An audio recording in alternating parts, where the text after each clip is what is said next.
much that stays the same for 6 months. And the same thing goes for background checks. In a time when so much outdated information is being passed around, it's good to know that People G2 offers something different. At People G2, we provide today's intelligence, not yesterday's news. Our value-added approach offers you a fully FCRA-compliant solution that includes up-to-the-minute information. By combining industry-leading technology with old-school human investigation, People G2 is able to give you information that is accurate right now, delivered quickly through our online system, or integrated with your HR system. So ask yourself, are you comfortable working with old news, or are you ready for a different kind of background check company?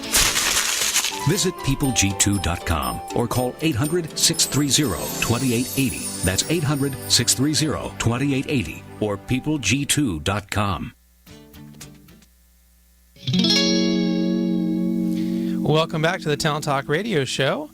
Don't forget, you can visit talenttalkradio.com or find us on iHeart or iTunes. We're everywhere. And we also would love to have you join the conversation. You can send any of your questions live right now to at PeopleG2. Use that hashtag TalentTalk. Or even if it's after the show, we're more than happy to keep the conversation going there on Twitter with anything you may have to say, or even suggestions for the show or guest suggestions, whatever it may be. We're happy to interact with you there. So check us out.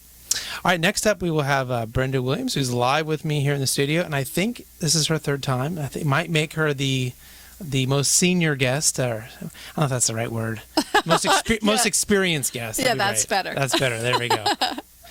And she's the CEO of the Academy of Leadership Communication. And so, Brenda, welcome back again. Well, thank you, Chris. It's fun to be here again with you. Yeah, so why don't you tell everyone a little bit about yourself who hasn't heard you on the show before.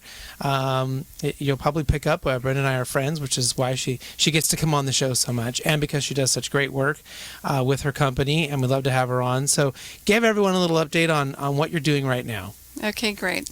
Well, just a little history as to why I'm so passionate about emotional intelligence and mastering the art of communication. I'm from a small town back east in Warwick, Rhode Island, where there was zero emotional intelligence. I don't even think it was in the dictionary back then. Right. And I grew up in a world that was unfiltered. And like many, nobody really taught me how to communicate. I learned by observing. And I wasn't always observing the best people. So as I moved into the business world, I started recognizing the challenges that myself and many others have when it comes to communicating. Mm-hmm. And so how are you then turning that passion into, what are the average or the normal things that you're doing with your Academy for Leadership Communication? Okay. Well, over the last 25 years, I worked in the business world, and I was providing consulting services. So I worked with people at all levels, and their challenges and issues directly related to their ability to communicate. So when I started seeking my purpose, I realized that coaching and mentoring was part of it, and I'd been doing it for years in corporate America. And I left because I wanted to be able to share that message with people and help them become more effective at communicating. That's how I founded the Academy. And I found that just because people want to be better doesn't mean they will unless they learn new skills and tools and become self-aware. Mm-hmm. So you said you've been a coach, and I know you've been doing it for over 20 years and worked with thousands of individuals and all sorts of different organizations. So what do you feel then is your kind of the greatest changes over time in leadership philosophy? I mean, I'm going to imagine it's a little bit different than when you started your career in business to where maybe what you're kind of seeing now. So what does that kind of look like? Well, I'm noticing that, 10, 15 years ago, the words emotional intelligence were just coming into the forefront by the father of Daniel Goleman, who I consider the person who really brought it to the world. And people looked at it as the warm and fuzzy. I see today, with all of the workplace changing, it's the first time we've had so many different generations working together. And the communication styles are very, very different. So now companies are a lot more prone to opening up their eyes to saying, we've got some big challenges. Right. And people need to be able to talk and communicate more effectively in order to have collaborative, innovative organizations. Well, it seems like the warm and fuzzy people have been talking about this for a while. And then the people who are more fact-based, science-based, or engineering personnel, whatever they may be, suddenly got all of this research that came in from neuroscience that said what the fuzzy people were, right? The warm and fuzzy people were saying, just in a different way, but it was the exact same thing. And that's what I've really seen an explosion in the last 5-6 years of actually really thinking about this stuff, talking about emotional intelligence, talking about positivity, all these things that was like, yeah, hippie stuff. Lo and behold, that the science is sort of backing all this up. That's very true. And there is a part of our brain that processes our emotions and our feelings that's directly tied to how we respond and react to situations. So people are more aware of it now that they can tie it back to science, so that they can speak to all audiences, and people are saying, yeah, I can see from my perspective, whether it's a science standpoint or just the relationship feeling standpoint, how important it is. I was just speaking at the SOTEC conference in Long Beach, and I talked to a lot of technical people over the weekend, and they would say, I consider myself an introvert, and it's been challenging me in my career. So there's many different ways that communication makes a difference. Whether you're leading people from an executive and a management standpoint, you need to create a vision and get them to follow you. You need to create that trust and respect.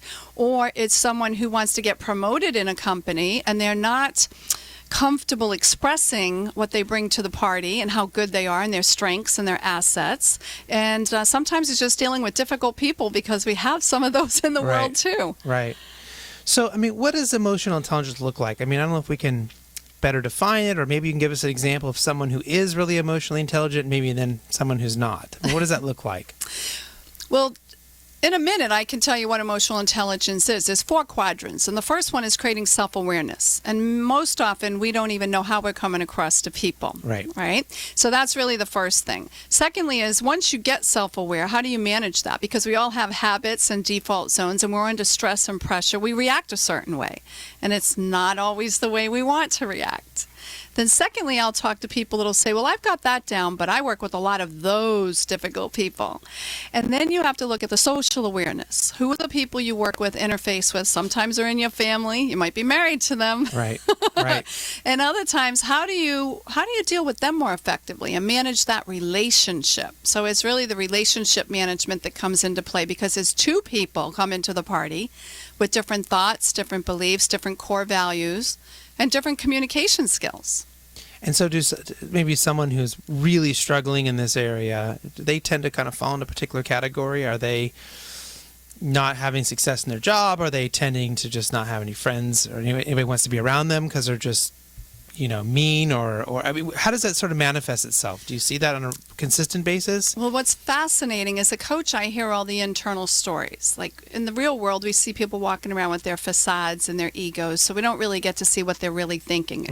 As a coach, I get to hear people's innermost thoughts and feelings, and it shows up in all different personality styles. If you're an introvert, you're not expressing yourself. If you're a people pleaser, you're saying yes all the time and you're not getting your needs met. I just spoke with someone like that today. If you're a driver, controller, achiever, and you're great at getting things done, but you're blowing everybody out of the water with your approach, all of them have their challenges around communication. Some are avoiding situations because they're uncomfortable having difficult conversations. Others blast people with those types of conversations. So really, it's all ends of the spectrums, different personality styles, and it shows up in a lot of key areas, which is what I'm excited about today, is my newest program, which is Emotions and Behaviors in the Workplace.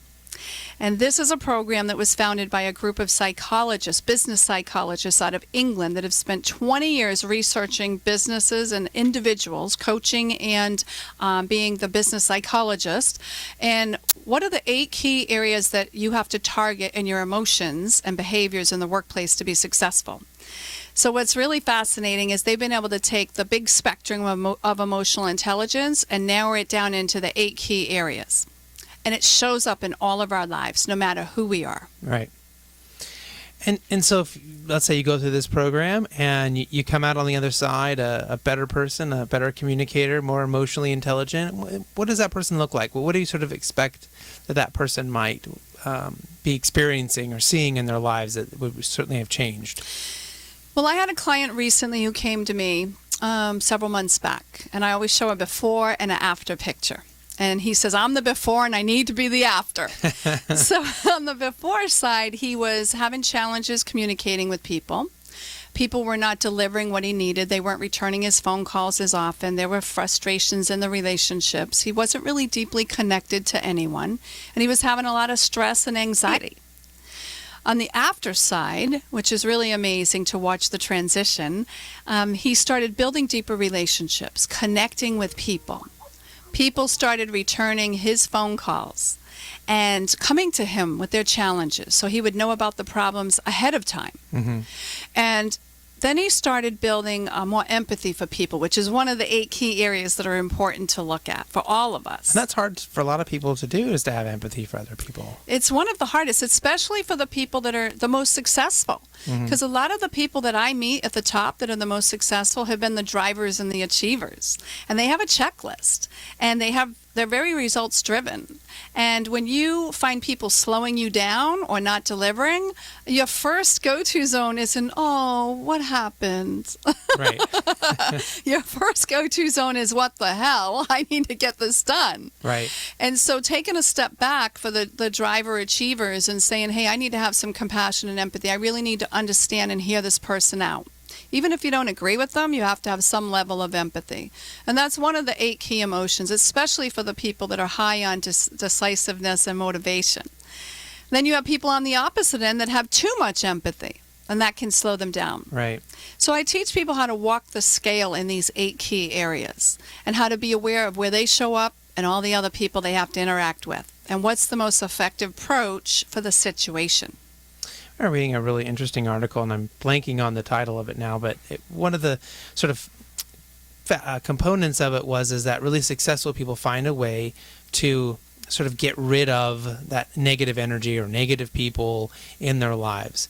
But I thought, the kind of counter to that is, well, then if somebody in your life has a problem or has an issue, if you just cut it out and you ignore it and you just keep going with it doesn't make you very empathetic, right? It doesn't make you somebody who can maybe help out somebody in a company who's having a hard time. Maybe suddenly your friend's going through a divorce. Well, I'm just not going to talk to you until you're positive again. I mean, that's not, it's not really what I think most of us would choose to do, right? So there has to be kind of that balance. And it sounds like what you're talking about is trying to find that balance within those 8 different areas. Yeah, the balance is important. And they do say, and I agree, you are the average of the top 5 people you spend most of your time with. But when you're working in a business world, or you might have certain family members that you just can't avoid, whether it's a client, a coworker, or a peer, sometimes you're going to have difficult people or negative people you have to deal with. So the goal behind the work I do is to teach people, how do you show up differently and not react to that negativity? How do you be the bigger, better person that drips the positivity and teaches and mentors and coaches them to come up to your level versus you go down to their level? Mm-hmm. Which happens a lot. People will start blaming and pointing the finger, and then it turns into arguments or avoidance in the workplace. And so how does all of this kind of feed into the overall idea of leadership within an organization? So, if people are struggling with this, if they're not cohesive as an organization, how does it start to impact leadership overall? It's a big deal. The EBW program I have, the Emotions and Behaviors in the Workplace, actually ties 6 leadership styles directly to the scale. And there's an assessment, so you can really find out your primary leadership approach. Most people use 1 or 2 leadership styles. There's 6 major leadership styles that are very important to use at different times. Mm-hmm. So once you become aware of commanding leader, which is like the least well-liked in the world, the commanding leader is someone who says, it's my way or the highway, this is how it should be done. That's not how you really create loyalty and respect and trust amongst your team long term. But sometimes you're in situations where that's mandatory. Right? Then you've got the coaching leader. If you've got younger generations in your company and you want to help mentor and evolve them and get them to the point where they can make their own decisions, you need to coach them. So each leadership style will fall into these 8 scales, and you get to find out where you show up and then decide when is it most effective to use this approach and who are the people around me that this is the best style to use with them. So as an example, if you are a visionary leader, on the scale you are high on influencing and motivating and making decisions, but you are very left on the left side of the scale when it comes to rules and structure, because you want to give people the opportunity to do it their way versus tell them how to do it. Right. Coaching is different. You're guiding people to their own decisions versus telling them what to do. So when it comes to decisiveness, you'll fall left on the scale because you're not going to make the decisions for them. Very important piece if you're running an organization and it grows, because you have to get people to be able to step up to the plate. And I've worked with companies that have brought me in saying, our managers and supervisors are afraid to make decisions. They're hesitating. They don't want to take the risk or the responsibility. How do I get them to step up and make more decisions? So helping people create the self-awareness of when is it best to be on the left side of the scale and when is it best to be on the right side of the scale. And very often it's very situational. Are you in a position to be that leader, to make those decisions? Do you have that authority? I mean, that's a big component. Are you in work? Are you in a volunteer situation? Are you coaching a team? I mean, these are all different leadership sort of capabilities that someone may have. And I always find with a volunteer situation or a coaching situation, when I say coaching, I mean like kids or sports, things like that, my approach tends to be directly reflective of that person. Mm-hmm. So if that person needs a kick in the butt, I'll give them a kick in the butt. Do they want me to be nice and empathize with them? Well, I can do that. So you can very much change it. But with work, I find that doesn't work. It has to be find the right person who has the right fit into our organization and really kind of is that fits right in with what everybody else is doing, because it's really hard to make a change as a leader for one person, and it's really hard to get that one person to make a big drastic change to fit in the organization. Have you found some success in helping people do that, though?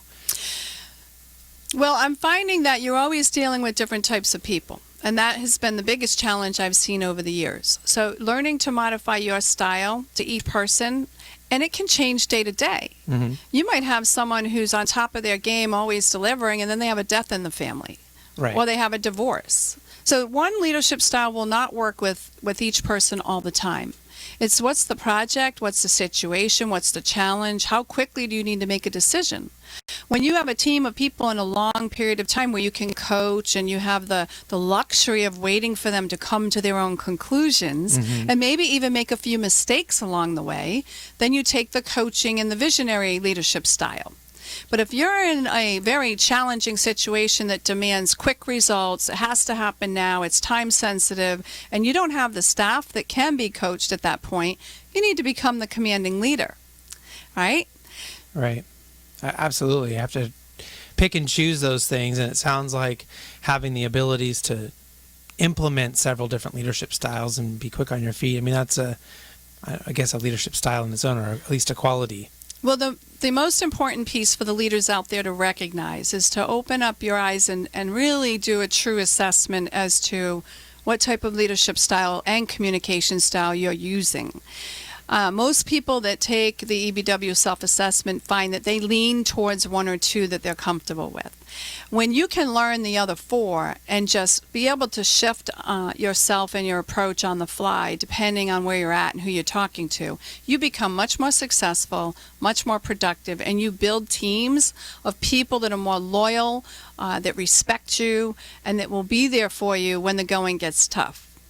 Now, everything you said makes a lot of sense, and it certainly would apply very well for a leader as long as they're good listeners.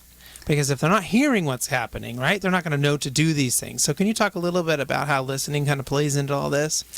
Well, listening is crucial. I can't tell you how many people I coach that think they show up one way and they think they're great listeners. And I do this in my workshops with my clients is I'll have people do role-playing around active listening. Now, active listening is a skill. We hear through our ears, but active listening requires several things to occur.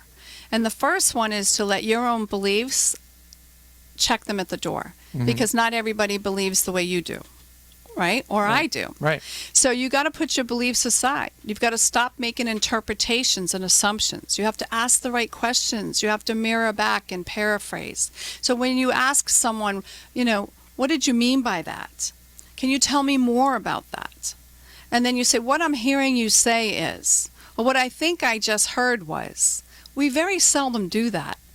So often we're listening and we're making interpretations and we already have our opinion formed, or we have our agenda in mind of what should be done, and our way is the right way. Oh, yeah, of course. So very, very important to not only look at those types of things, but also take a moment to pause and look at the body language. Look at the tone of voice. What's not being said? Right. And if you don't understand, one of my favorites I learned from our VP of Sales, Jim Hall. He often says, "Can you say that differently?"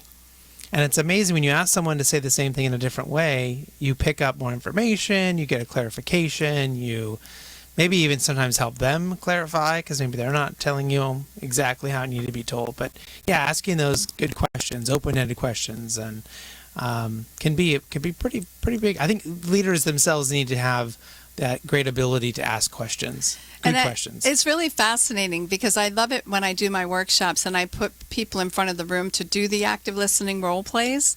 And I've worked with people at all levels. Some people have been in the business world 30 and 40 years. And very seldom does somebody get up there and rock it. Right. They stumble because they're not comfortable with asking that many questions and digging deeper and really listening to what the other person's thinking. And you know what happens when we don't do that? We squash creativity, new ideas, concepts. We're not understanding better approaches. And this happens a lot between the generations. Right. People that have been there 20, 30 years, this is the way we've always done it. This is the way it should be done. Who are you? You're the new young bird. You don't know. And, you know, if we open up our eyes to listening and learning from each other throughout the generations and use that active listening, we can learn a lot from each other. So that goes to both sides of the fence. Yeah, and I've actually even recently seen the opposite, where the older generation didn't want to give up any of the information that the younger generation needed. And they just said, we'll give the younger generation, you know all the answers, you tell us. But what are you supposed to do? But they kind of kept all of that knowledge for themselves, so kept it captive, you know, from everybody. Had to get everyone talking, right? Well, what do they need to know to be able to give you their good suggestions and being creative and thinking about new things? So. Well, and encouraging them to coach and mentor the younger generations. Right. Right. Some people are afraid to lose their jobs. You know, been there 20, 30 years, the younger crew's coming in and they're fearful. So there's a lot of fear that I help remove inside organizations. But when you can get them all on the same page and excited to work together and realize we all have something to bring to the party, and if we become more connected and we build better relationships, the game changes inside an organization. Yeah, absolutely. Especially the more you can get people talking, get those different generations working together, it is huge for sure. Well, one of our favorite questions to ask, and hopefully you have another great answer for us, is what are you reading right now? I knew you would ask that since you right. have book clubs. And this is a great one you should consider. Brene Brown, she's written 3 books, and her most recent one is Rising Strong. I think we have had a few people in the last few weeks bring her up because her name has come up, and Daring Greatly certainly is the one that pops out of my mind that I really enjoyed reading. But yeah, it sounds like another great one we could add to it. 'Cause she's great. She's amazing. Yeah, I'm fortunate to see her speak at an Inc. conference one time. Didn't know who she was, hadn't heard of her at that point. And she came out and started speaking, and I go, oh, wow, okay. Got her book, and then come to find out everyone knew who she was. I was just the one who hadn't, I was late to the party. Well, I love her 3 books because the first one starts with really learning and knowing yourself, and the second one is being open, authentic, and real, and the third one is recognizing that if you push yourself out of your comfort zone to do greater things, there's going to be times we rise and there's going to be times we fall. Right. And it's all about how do you get back up and keep reaching for your greatness. Well, you mentioned a lot of, fantastic things today. We talked about a lot of different topics and things that leaders and anybody in an organization might want to think about. But if there was maybe 1 or 2 things that you think someone should have definitely remembered or maybe even written down, what would that be? High emotional intelligence. It's really the topic that I think is crucial to our happiness and success in life. So if you don't know about emotional intelligence, I encourage you to learn about it. You can always reach out to me. You can visit my website. So I'd like to put out some information for people to be able to learn more. Fantastic. So how can people do that? How can they learn more about you and get more information about the Academy for Leadership Communication? Well, they can call me at 714-283-1186. Again, that's 714-283-1186. Your accent comes out so much when you say numbers. It's so funny. It's like the one time I go, whoa, oh yeah, I forgot. She didn't grow up from around here. I told you.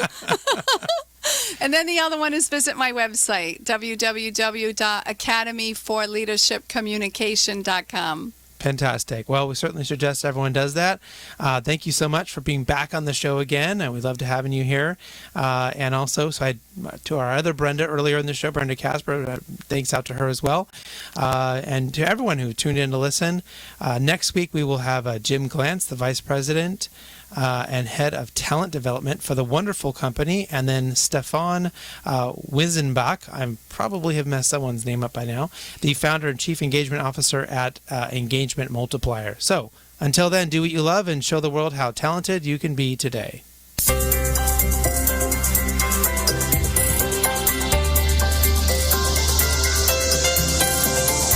You've been listening to Talent Talk Radio, brought to you by People G2.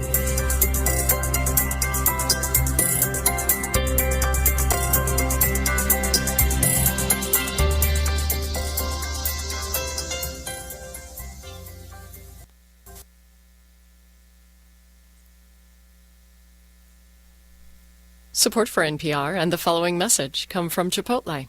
For 23 years, they've been committed to sourcing the best and most noble ingredients they can find, prepping them with care, cooking them without the use of artificial flavors, colors, or sweeteners, and serving them daily. At Chipotle, ingredients reign. Live from NPR News in Washington, I'm Lakshmi Singh. The presidential campaigns are getting ready for their third and final debate tomorrow night. While Hillary Clinton takes time off the campaign trail to prep, Donald Trump is out trying to energize his base and prospective supporters in Colorado Springs.